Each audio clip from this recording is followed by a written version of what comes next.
আপনাদের স্বাগত জানাই আমি আমার কথা শুনবার জন্য। বাংলাদেশে এই গণ অভ্যুত্থানের পরে সংস্কার নিয়ে প্রচুর কথাবার্তা হচ্ছে এবং অনেকেই মনে করেন যে সংস্কারের কাজটা যদি করতে হয়, সেটাকে যদি টেকসই করতে হয়, তাহলে আমাদের সংবিধানে হাত দিতে হবে। শেখ হাসিনার সরকার সংবিধানের 1/3 অপরিবর্তনীয় করে রেখে গেছেন, সেখানে হাত দেওয়া যাবে না। কেউ কোনোদিন অনির্বাচিত ক্ষমতায় আসতে পারবেন না। আমরা দেখলাম সেটা হয়েছে ছাত্র জনতার গণ অভ্যুত্থানের প্রেক্ষিতে এবং জন আকাঙ্ক্ষার প্রেক্ষিতে। এখন সংবিধান নিয়ে যখন কথা হচ্ছে, অনেকেই আলোচনা করছেন যে সংবিধান কি সংস্কার হবে, অ্যামেন্ডমেন্ট হবে নাকি পুনর্লিখন হবে। অ্যামেন্ডমেন্ট হলে পার্লামেন্ট লাগবে, পার্লামেন্টের রাজনৈতিক দল যে ক্ষমতায় যাবে তার মেজরিটি থাকলে সে করবে। অনেক ক্ষেত্রে রাজনৈতিক দলগুলো ক্ষমতার বাইরে থেকে যে অঙ্গীকার করে, ক্ষমতায় গিয়ে সেটা প্রতিপালন করে না। এটা একটা সংকট, বাংলাদেশের রাজনৈতিক সংস্কৃতির সংকট। তাহলে কি হতে পারে?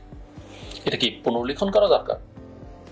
অনেকে মনে করেন সংবিধানের মধ্যে এত কাটাছেঁড়া হয়েছে, এত কন্ট্রাডিকশনস আছে, 72 থেকেই এটা যেহেতু কপি পেস্টের একটা সংবিধান, এটার মধ্যে অনেক দুর্বলতা আছে এবং শেখ হাসিনা যা করে গেছেন বিভিন্ন সংশোধনের মধ্য দিয়ে, এটা আসলে নতুন করে লেখা দরকার। নতুন করে লিখতে গিয়ে এটা কি পুরনো সব বাদ যাবে? না। 71-এর মুক্তিযুদ্ধের মধ্য দিয়ে এই দেশটির জন্ম হয়েছে এবং সেই সময়কার জন আকাঙ্ক্ষা আমাদের সংবিধানের মধ্যে, প্রোক্লেমেশন অফ ইন্ডিপেন্ডেন্সের মধ্যে ছিল এবং সেটার একটা প্রতিফলন অবশ্যই সংবিধানে থাকতে হবে। 71কে অস্বীকার করে বাংলাদেশ হবে না, বাংলাদেশ এগোবে না। কিন্তু বাংলাদেশ সেই 1971 সালে থাকবে। পৃথিবী তো 53 বছর অনেক বদলে যাচ্ছে। তার মধ্যে 90-এর অভ্যুত্থান, 24-এর এই যে মহা অভ্যুত্থান, এখানে যে বিশেষ করে তরুণদের যা আকাঙ্ক্ষা, সেটা কিভাবে সন্নিবেশিত হবে, সেটা তো সংবিধানে থাকতে হবে। সংবিধান কোনো আইন নয়। আমাদের আইনজীবীরা সংবিধান লেখার সঙ্গে যুক্ত ছিলেন দেখে এটা তার আইনগুলো চালিয়ে দিয়েছেন। ব্রিটেনে তো সংবিধান লিখিতই না, এটা একটা কালচার, এটা জনতার উইল। জনগণ যা চায়, জনগণের অভিপ্রায় হচ্ছে সংবিধান। এবং আপনার যদি সাংস্কৃতিক মান উন্নত হয়, আপনি না লিখেও সেটা চালাতে পারেন।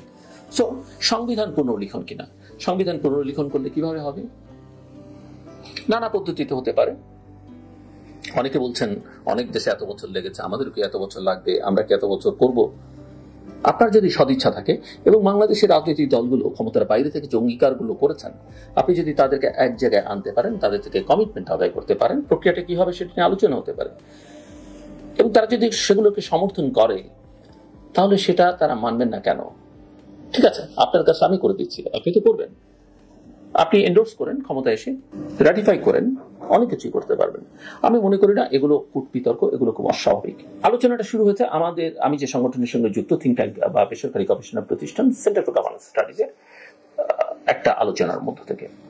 আমরা যেহেতু সংস্কারের কথা হচ্ছে, বাংলাদেশে কি কি ধরনের সংস্কার থাকে, অন্তর্বর্তীকালীন সরকার, সেই সরকারের সময় কি কি ধরনের সংস্কার, সেগুলো নিয়ে আমরা জনগণের সঙ্গে, এক্সপার্টদের সঙ্গে এবং পরবর্তী পর্যায়ে রাজনীতিবিদদের সঙ্গে কথা বলতে চাই। কথা বলে একটা সুপারিশনামা তৈরি করতে চাই জনগণের জন্য এবং রাজনৈতিক দলগুলোর জন্য এবং সরকারের জন্য।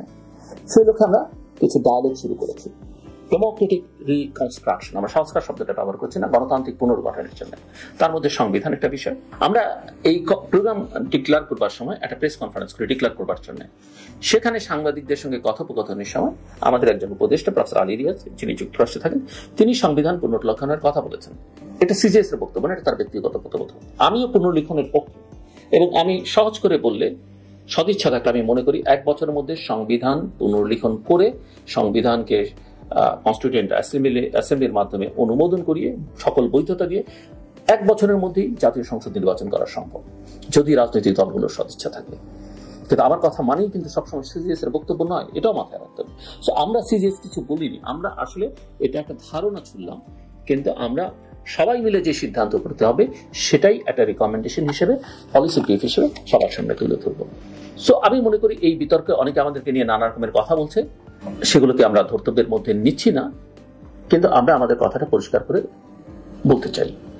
আমি মনে করি ব্যক্তিগতভাবে এই সংবিধানের কাঠামোর মধ্যে থেকে যে কোনো রকমের সংস্কার করে তেমন কোনো ফল পাওয়া যাবে না। এই সংবিধান সংশোধন করেছে ব্যক্তির প্রয়োজনে, ভালো কারণেও খারাপ কারণে, দলের প্রয়োজনে, গোষ্ঠীর কারণে।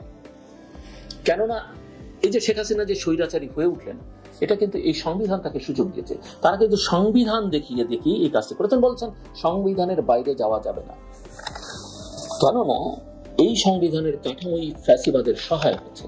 অবশ্যই এখানে ভালো দিকগুলো আমাদের গ্রহণ করতে হবে, কিন্তু আমাদের দরকার একটা নতুন সংবিধান, নতুন বাংলাদেশের জন্য নতুন সংবিধান। আমি এটাকে নতুন স্বাধীনতা বলতে চাই না, কিন্তু বাংলাদেশটা যে নতুন করে আমাদের করতে হবে, এর খোল নলচ যে পাল্টাতে হবে, আমূল বদলে দিতে হবে, সেই বিষয়ে আমার কোনো ভিন্ন মত নেই। এই যে ফ্যাসিবাদ, শেখ হাসিনার যে ফ্যাসিবাদ, এই ফ্যাসিবাদকে আমরা সাংবিধানিক ফ্যাসিবাদ বলছি, কারণ পলাতক হাসিনা সংবিধানকে একটা শেখ পরিবারের দলিলে পরিণত করেছিল। আর এটার যাত্রা শুরু হয়েছিল শেখ মুজিবুর রহমানের হাত ধরে সেই ৭২ সালে। ফলে এই গণ অভ্যুত্থানের পরে সবচেয়ে জরুরি হলো জনগণের অভিপ্রায়কে ধারণ করতে পারে এমন একটা সংবিধান, যেটা আমাদের প্রয়োজন।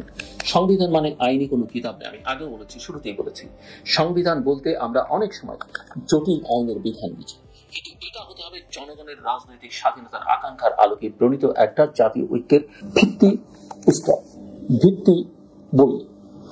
সংবিধান কোনো এক্সপার্টের বিষয় নয়, সংবিধান কোনো আইনজীবীর বিষয় নয়। সংবিধান এমন একটা দলিল যেটা সাধারণ জনগণও বুঝবে।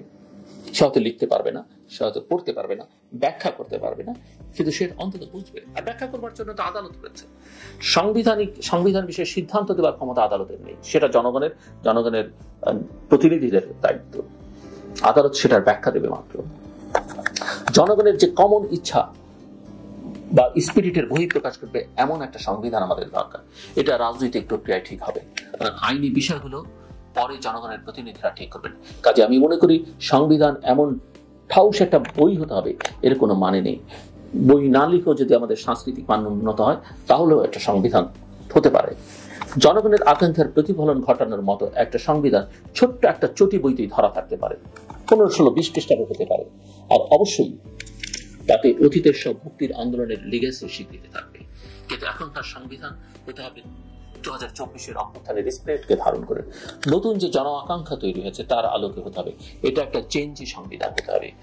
পুরনো আমলের রাজনৈতিক কুমতলব বাস্তবায়নের সব পথ বন্ধ করে সততা ও নীতির একটা রিফ্লেকশন থাকতে হবে নয়া সংবিধান। এগুলো নিয়ে আমি বিস্তারিত বলেছি এর আগেও, এবং ভবিষ্যতেও বলা অব্যাহত রাখবো। আমার কথা শুনবার জন্য আপনাদের ধন্যবাদ। আপনাদের সবার জন্য শুভকামনা।